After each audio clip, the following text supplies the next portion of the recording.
مسیح میں آپ کی سلامتی ہو۔ زبور 12 کی تلاوت۔ اے خداوند بچا لے، کیونکہ کوئی دیندار نہیں رہا اور امانت دار لوگ بنی آدم میں سے مٹ گئے۔ وہ اپنے اپنے ہمسایہ سے جھوٹ بولتے ہیں، وہ خوشامدی لبوں سے دو رنگی باتیں کرتے ہیں۔ خداوند سب خوشامدی لبوں کو اور بڑے بول بولنے والی زبان کو کاٹ ڈالے گا۔ وہ کہتے ہیں ہم اپنی زبان سے جیتیں گے، ہمارے ہونٹ ہمارے ہی ہیں، ہمارا مالک کون ہے؟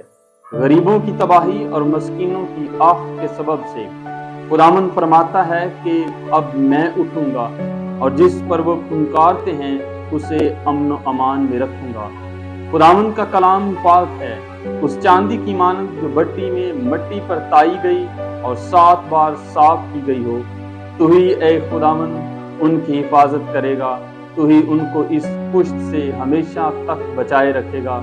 جب بنی آدم میں فاجی پن کی قدر ہوتی ہے تو شریر ہر طرف چلتے پھرتے ہیں۔